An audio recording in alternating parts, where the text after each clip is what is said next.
All right, today we're going to be covering 1-2, and it's going to be talking about describing patterns. The big idea is patterns in tables are often described by expressions with variables. So we're going to be coming up with our own expressions to represent patterns that we find, or looking at patterns in an expression and discussing kind of where they come from and what does it mean. So if you look at the definitions that you filled in, first one, a pattern is a general idea for which there are many instances. So if there was only one instance, it wouldn't be a pattern. When something happens over and over and over, there's lots of instances. It becomes a pattern if it's the same thing every single time. Now, the instance is a special case of your general pattern. So one specific x equals 1, or you're talking about the amount of hours that people work, and then you're going to say, well, this guy worked 36 hours. That's one special instance. That's one instance.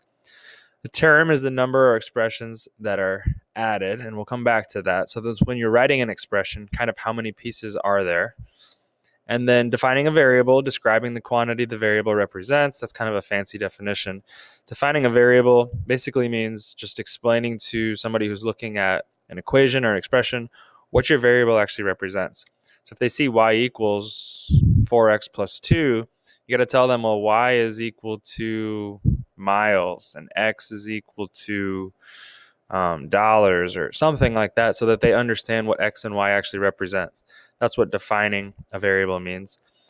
And factor are numbers or expressions that are multiplied. So when you factor something, it's the two numbers that multiplied to make something else. So for instance, factors of 10 would be like 2 and 5. 2 and 5 are factors of 10, along with 1 and 10, numbers that multiply to make it. Okay, so we're also going to touch on these two properties, which you'll find in the chapter: commutative property of addition and multiplication. And again, we can kind of just ignore the first part for all real numbers a and b and just focus on kind of the definition. What is it telling us? So it's basically saying a plus b is the same as, that's what equals means.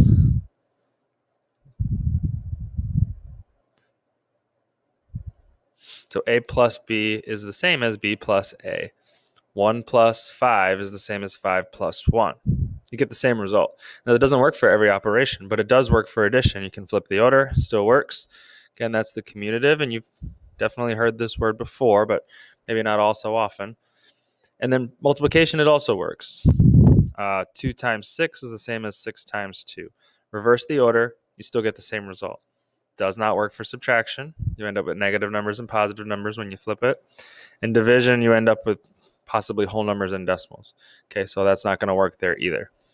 So as we slide down here, example number 1 says, at the start of the school year, a school's library has a total of 3,600 individual magazines that it collected over time. Each month, 22 new magazines are added to the collection.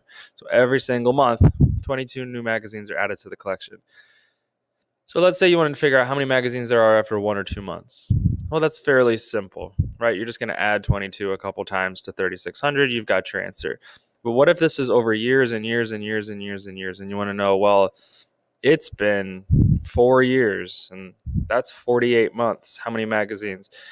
Now, you can sit there and go through some calculations, but we want to come up with a pattern and just write an expression that represents this so that we could plug in very easily and kind of figure out what's going on quickly. All right, so let's start by filling in this table, and we'll come up with the expression at the end. So first of all, months since school started. 0 means when you first started. So let's not worry about the calculation and the pattern right now. We just know the total is 3,600. That's what they start with. And every single month, there's going to be 22 new magazines coming in. So in this case, after 1 month, they're going to add 22 to this. So it's going to be 3,622. And if I wanted to show that as a calculation, you're taking your 3,600 and you're simply adding 22 to it. So then after another month, you're going to add another 22. So 3,644. I just simply added 22. And so for 3 months, I'm going to add another 22. So that's going to be 3,666. Now, when I go back to the calculation, if I'm going to write an expression, it's always going back to what I started with. So I'm not going to simply show that I had 3622 and I added another 22 to it, because I always want to relate it back to the original. So I'm going to write, I started with 3600, I added 22 to it, and then I added 22 to it again because there were 2 months. And in the third one, my calculation said I had 3600 to start with, and I added 22 3 times because of 3 months. Now that seems excessive, right? Because we know that we don't have to write this out plus 3 times, plus 2 times. We can kind of simplify that. So basically, instead of saying 22 plus 22 plus 22, you could just multiply 22 times 3, the number of months.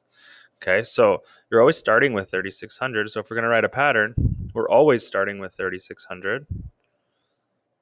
If you look at those calculations, that's the one similarity you see in them. You also see the number 22, but a different number of times. And how many times do you see that number 22 is based on the number of months. So if it's been 1 month, I see 122. If I see 2 months, it's 222s. So I'm always adding. It's always some form of 22. But it's not just plus 22, it's 22 3 times. So I could multiply 22 times 3, or 22 times 2, or 22 times 1, and get the same calculation that I did here using multiplication instead of repeated addition. So basically, I'm taking what I started with, 3600, and I'm adding 22 as many times as the months are. So if I was going to write this for m, so m just represents any amount of months. So even if I told you, well, how many are there after 97 months, for whatever reason you wanted to know that.